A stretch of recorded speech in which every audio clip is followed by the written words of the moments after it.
Hello again.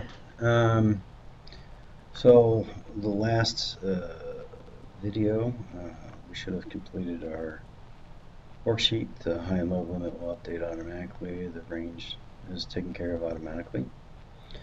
What I wanted to talk about here is kind of evaluating your performance of typical CMA, Center Moving Average Forecast. So I've created this plot that's comparing the key variables of the analysis.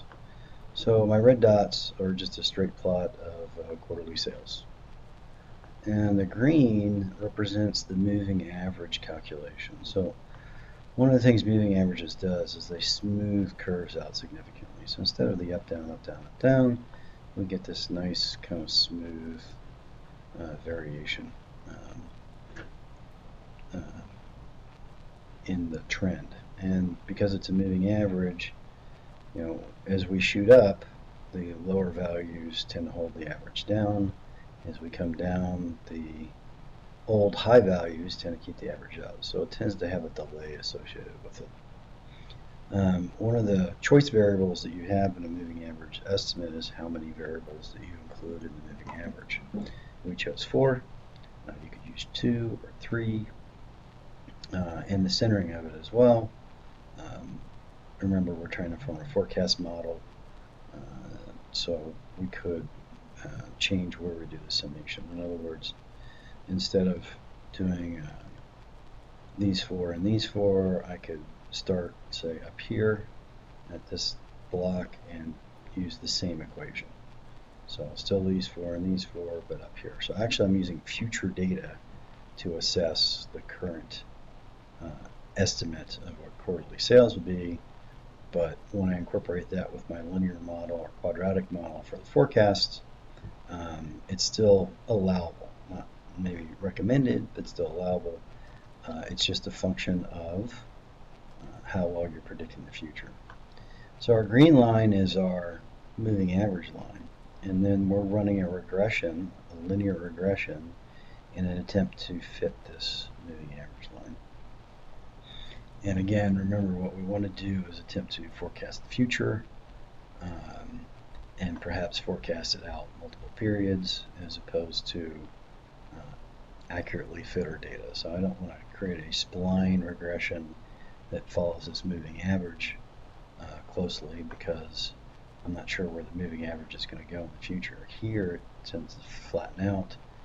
My suspicion is that their sales will continue to rise over the future, and their quarterly sales keep going up as well. The blue line represents the fit of the CMA forecast, which is the linear regression fit multiplied by our SSI, and we can see it's actually following somewhat closely the variation through here.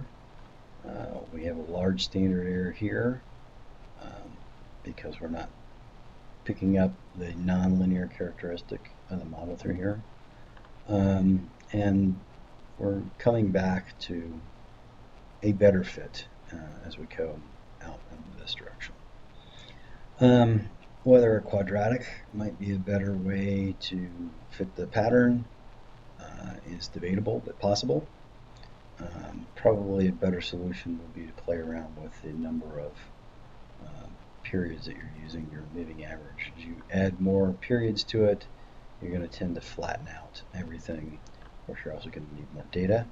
And in addition, your model is not going to respond as fast to quick changes in sales, for example. And one more thing I just want to emphasize once again is that you can only do as good as your data is. So expecting a perfect fit out of my red positions is just not reasonable. What we're trying to do again is forecast the future as accurately as we can. What we really want is that we're picking up the highs and the lows somewhat functionally. That's good. Once we get in our forecast, we may do some sort of end adjustment to the SSI to compensate for immediate trend lines, or institutional forecast, meaning your boss or you or a group of people say, hey, I think we're going to have a little bit lower quarterly sales this period. All right. So I would like you to add these three plots. Again, if I, from the select data standpoint, what we're plotting here is the forecast. That's the model. That's right. Sorry, that's right here, the quarterly forecast. We're plotting the actual quarterly sales, and then we're plotting the moving average. When you plot the moving average, you got to select starting up here and going all the way down. It won't plot the empty boxes.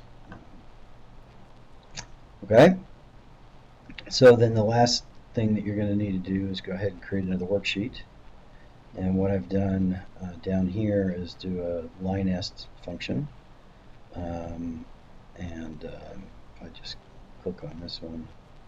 So my y variable is my moving average, and my x variables are it's called x, but the z variables are just going to be z and z squared.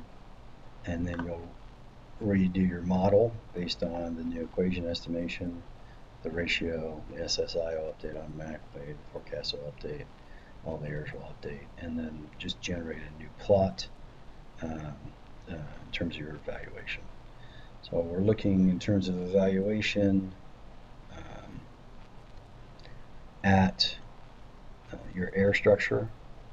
Okay, we would like an error structure that's as random as possible, knowing that how well it fits your data, preferably getting more random and reduced errors as we get towards the end, hoping that the existing trend continues. We have larger standard errors here because we're not trying to fit perfectly. If we shift into an even higher growth environment that we had here, then obviously we're going to have additional error. Just one of the problems with doing forecasting, one of the limitations associated with it. So I'm going to leave this last one to you. So your report is going to include a straight SSI model, a linear forecast model, a quadratic forecast model that's not there yet, or you can use another type of formula like a cubic, etc. Just no dummies. And then I would like to see an error plot for all three of the models. You're just plotting error relative to quarter. And then I also want to see for the two mathematical models, the CMA models, a plot of your actual data, your underlying forecast data, and the moving average plot. Okay, so that's the overall process, and thank you very much.